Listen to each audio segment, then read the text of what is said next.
Agora, gente, eu vou precisar sair rapidamente dessa pauta das manifestações e chamar aqui a nossa Vitória Bel, porque ela está com uma apuração de que a situação envolvendo Eduardo Bolsonaro e a possível cassação dele deve entrar amanhã na Comissão de Ética. E ela vai trazer os detalhes para a gente agora, no Conselho de Ética, perdão, utilizei a palavra comissão, mas é Conselho de Ética.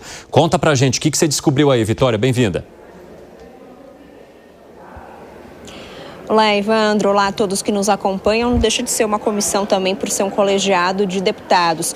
Pois é, a partir de amanhã, o Conselho de Ética passa a analisar o processo de cassação contra o deputado federal Eduardo Bolsonaro, que foi um pedido feito, vamos lembrar, pelo líder do PT na Câmara, Lindbergh Farias.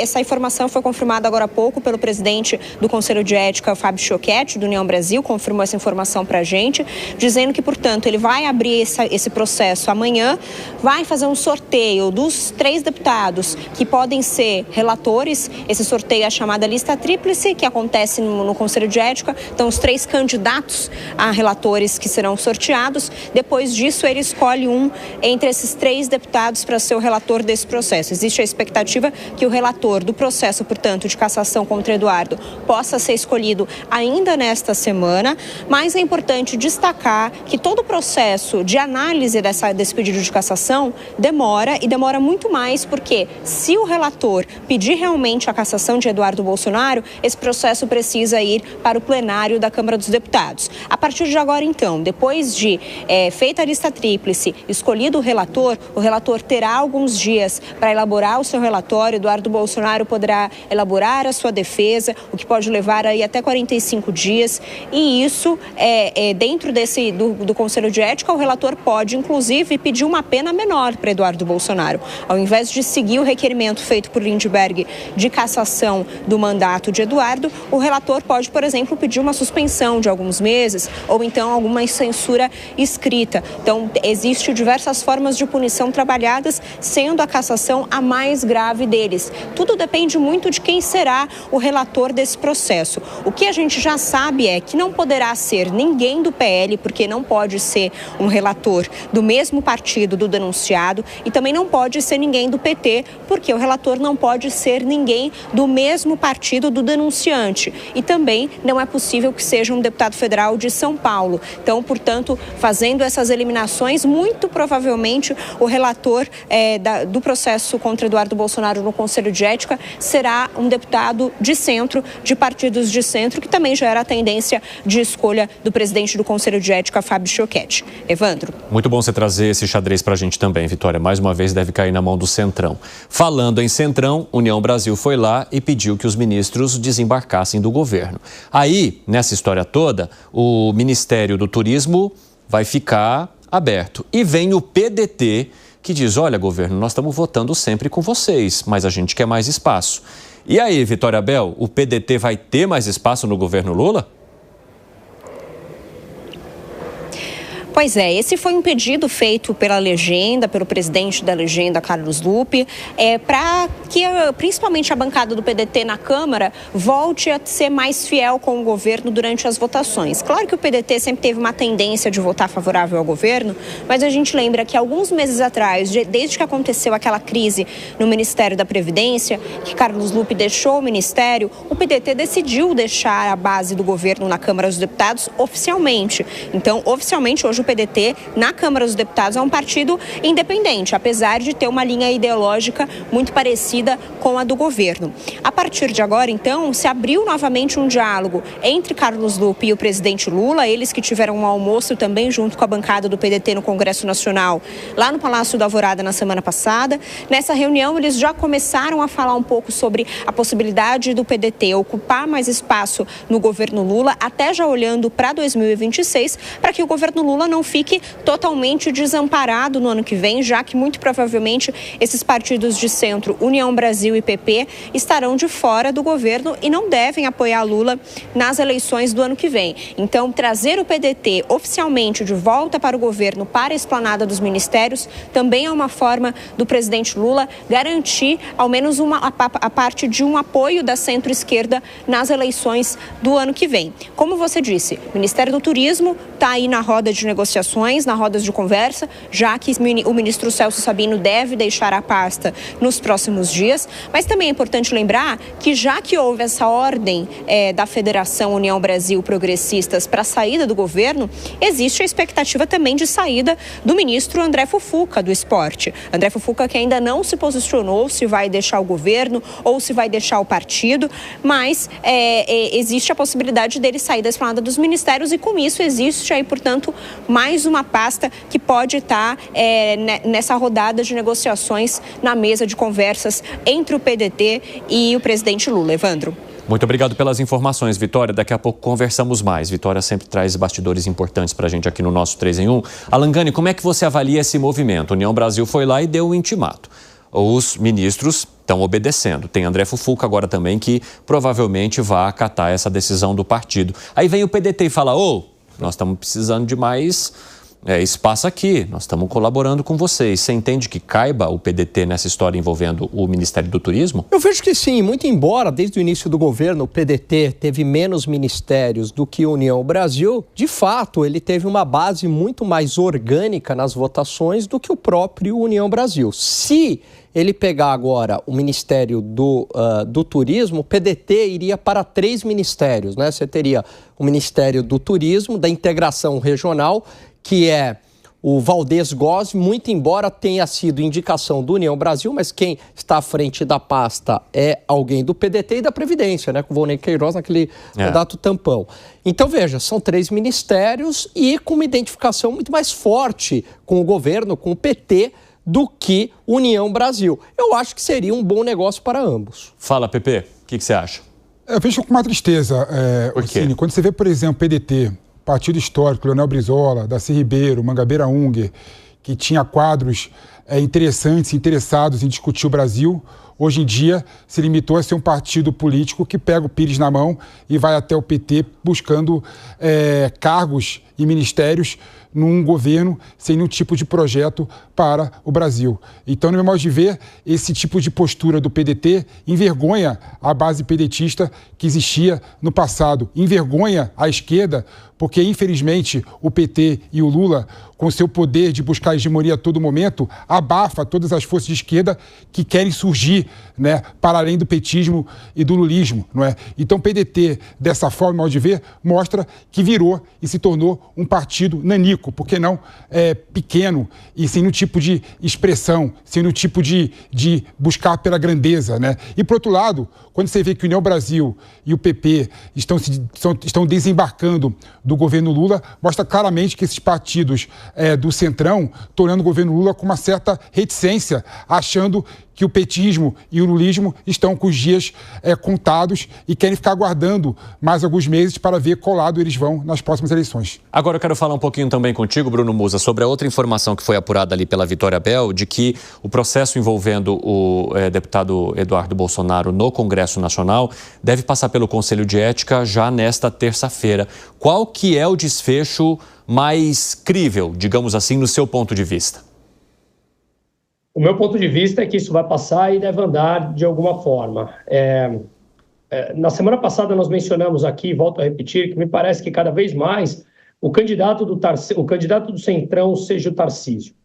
E que a família Bolsonaro como um todo pode estar contribuindo para essa polarização. Isso me parece ser nas entrelinhas ou até mesmo muitas vezes diretamente o próprio recado dado pelo próprio Centrão. Tem uma frase que eu gosto muito, já mencionei ela aqui, atribuída à economista Zena Latif, que ela fala o seguinte, que o Centrão é aquilo, dá até para fazer em paralelo com o comentário anterior do Felipe, que eu concordo, o Centrão é aquele núcleo que não permite que o Brasil avance, mas também não permite que o Brasil se torne uma Argentina pré-milênio, né? Por conta da inflação como um todo e tal. Então, o que eu quero dizer com isso? Esse troca-troca, ele se torna cada vez mais claro, e o Centrão tem uma posição e um posicionamento importante e ele comanda a política brasileira. E se ele quer e assumiu que o Tarcísio é o candidato dele para as eleições, tanto é que nós vemos já os partidos importantes da base deixando de lado, abandonando o governo, me parece que quanto mais eles conseguirem deixar de fora, seja o Eduardo ou o próprio Jair, o caminho vai se tornando mais claro, mais óbvio e, claro, a narrativa de que eles querem contribuir para acabar com a polarização fica muito mais fácil de entrar no cerne da sociedade e na cabeça das pessoas. Então, eu acho que a forma como a política brasileira é arquitetada debaixo dos nossos olhos, me parece que esse seria o destino. Ô Alangani, um dos motivos, né, para que esse processo agora vá para o Conselho de Ética é parecido com aquilo que gerou a denúncia da Procuradoria-Geral da República. É a atuação do deputado Eduardo Bolsonaro nos Estados Unidos como uma maneira de coação ou o que seria lido como algo ou atuação contra a soberania do Brasil. Você entende que há um espaço para uma possível cassação de Eduardo Bolsonaro? E você concorda com o Bruno Musa que, de certa forma, isso está sendo pavimentado para garantir a escolha que o Centrão quer para a presidência da República a partir de 2027? Concordo absolutamente com a tese do Musa. Eu acredito que ele desenhou aí muito bem qual que é a estratégia do Centrão. E aí responde a primeira pergunta. É justamente minar o bolsonarismo e ter um candidato próprio, né? Não um candidato próprio, mas um candidato de direita que não seja Jair Bolsonaro, mas que tenha os votos de Jair Bolsonaro. Agora, é claro que essa estratégia, Evandro, ela é perigosa. Por quê? Porque ela abre a possibilidade de ter uma revolta dentro da direita. Onde que a gente viu isso? Na eleição aqui em São Paulo com o Ricardo Nunes. Né? Quem que era o candidato que Jair Bolsonaro deu o aval, falou, ele é o meu candidato, mas a direita não comprou que ele era o candidato, porque ele era o candidato de Jair Bolsonaro, mas também do Centrão, aqui em São Paulo, pelo menos. E aí surgiu o outsider, o Pablo Marçal. Sim. E toda a direita, a despeito do Jair Bolsonaro formalmente apoiar o Ricardo Nunes, foi para o Pablo Marçal. E por pouco, né? O Ricardo Nunes não perdeu a eleição aqui em São Paulo. Então, veja, esse movimento, ele é arriscado também. Por quê? Porque parte da direita pode entender que há um movimento do Centrão por Tarcísio, e esse movimento seria uma espécie de traição a Jair Bolsonaro. Então, como garantir os votos? Esse é o grande desafio. Eu preciso dos votos de Tarcísio, mas, ao mesmo tempo, eu não posso me queimar com o eleitorado de direita. É que, por enquanto, não surgiu esse outsider. Poderia ser Eduardo Bolsonaro, mas estão tentando minar ele a qualquer custo. Agora, tem uma questão interessante ali no que foi trazido da informação pela Vitória Bel, que é o seguinte: o PT não pode pegar a relatoria, porque foi quem fez a denúncia. O PL também não pode, porque é do mesmo partido da pessoa que está sendo denunciada. O que vai acontecer então, Felipe Monteiro? Vai cair nas mãos, provavelmente, do Centrão. Justamente com esse movimento todo de bastidor que o Bruno e o Gani acabaram de citar para a gente aqui, de ter um interesse na manipulação de peças para que um candidato que seja palatável ao bolsonarismo, mas também a parte de integrantes do Centrão, seja aquele que vá conseguir ocupar esse espaço pela direita a partir de 2027, vencendo provavelmente o presidente Lula em 2026. E tem um movimento muito interessante nessa história, que é o seguinte: Tarcísio vai lá e participa de recente manifestação da direita, adotando um discurso mais rígido, um discurso bastante parecido com o que era usado por Jair Bolsonaro, praticamente um aceno a essa população. E aí no bastidor rola o quê? O Centrão falando, olha, tá bom, foi bom você ter feito isso, você deu essa sinalização importante, mas já está satisfatório. Agora vamos fazer o nosso trabalho aqui interessante e importante, conseguir a manutenção desse apoio do mercado financeiro, porque a gente tem contado aqui para vocês também o quanto há uma movimentação positiva de análise do mercado financeiro em torno do nome de Tarcísio por conta da possibilidade de proposta de corte de gastos, mas o quanto o mercado financeiro reagiu mal quando ele adotou um discurso mais estridente. E eu acho que o pessoal da rádio está se juntando a nós agora, né? O pessoal da rádio já está conosco, o pessoal só me deem um ok aí para eu poder fazer um abraço para todo mundo. Estamos unidos em todas as plataformas e vocês que nos acompanham pela rádio, bem-vindos. É muito bom ter vocês aqui no nosso 3 em 1. Sou o Evandro Cini e vamos juntos pela próxima 1 hora. E a gente está discutindo nesse momento o processo que deve ser aberto contra Eduardo Bolsonaro, um conselho de ética a partir dessa terça-feira e que pode eventualmente resultar na cassação dele. E aí, Felipe Monteiro, eu pego todo esse combo, todo esse molho e te entrego com a provável assinatura do Centrão nessa relatoria, como nos contou agora há pouco a Vitória Bel. Que caldo que isso vai dar? É difícil você precisar que caldo vai dar, sim, mas seu diagnóstico foi absolutamente perfeito em todos os aspectos, né? O Centrão, eu concordo com o que o Musa colocou no começo, o Centrão, ele é uma força, né, que faz com que o Brasil, de certa forma, tenha um certo resguardo para não retroceder em algumas pautas, né? Mas também deixa o Brasil limitado a determinadas situações e não se engrandecer, né? Então, até que algumas pessoas colocam, por exemplo, o parlamentarismo no Brasil como um modelo de governo melhor que o presidencialismo, mas se a gente, por exemplo, colocar o parlamentarismo no Brasil, a gente vai ser governado institucionalmente pelo Centrão, né? Os nossos presidentes, os nossos primeiros-ministros seriam Eduardo Cunha, seriam Arthur Liras, seriam Severino Cavalcantes, né? Então, eu vejo com o presidencialismo uma única forma de você fazer com que o povo, de certa forma, obstaculize a aristocracia política no Brasil. Desculpa só te cortar. E a gente teve um presidente assim que, inclusive, fez um bom governo. O Temer. Sim. A cara do Centrão. Sim, a cara do Centrão. Era presidente da Câmara dos Deputados por 2 vezes, a cara do Centrão. A cara do Centrão. Aí tem 2 pontos. Assim, só para terminar aqui, eu queria colocar. O primeiro ponto, como é que vai ser o processo de cassação no Conselho de Ética do Eduardo Bolsonaro? Eu entendo, por exemplo, que a relatoria tem pouco poder, né, até porque quem vai decidir são os integrantes do Comitê de Ética, né? E, no meu modo de ver, não tem a maioria para caçar o Eduardo Bolsonaro nas justificativas que o Lindenberg Faria colocou. Esse é o primeiro aspecto. E o segundo aspecto é como que o Centrão irá se comportar nas eleições do ano que vem. E agora, o Centrão, ele está, de certa forma, parado, olhando e querendo ver para que lado vai. E tem chance, sim, já que o Centrão no Brasil é fisiológico de certa forma, de 2026, parte do Centrão está com o Lula na reeleição do candidato do presidente Lula. Assim como não dá para falar também que parte do Centrão não é bolsonarista, porque lá atrás o Centrão apoiou o Jair Bolsonaro e há uma parte desse público que integra os partidos de centro, mas que é bolsonarista, que está também aliado a Jair Bolsonaro. Então você tem os dois lados. E por isso que a gente acompanha agora também esse desconforto de alguns integrantes do governo em deixarem os ministérios a partir de recomendações de partidos de centro, porque mesmo estando nesses partidos que lá atrás se alinharam a Jair Bolsonaro, eles têm uma visão mais parecida com a do governo que está no poder, com a visão de Luiz Inácio Lula da Silva.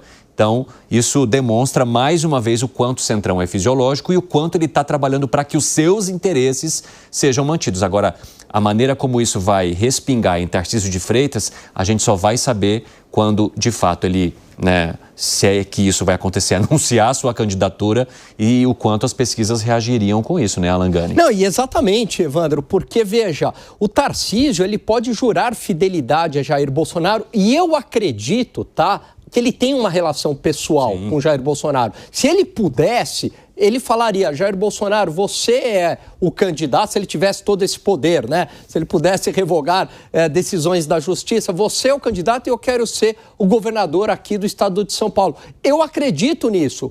Mas isso não interessa para o eleitor, porque o que interessa é a percepção do eleitor em cima do Tarcísio.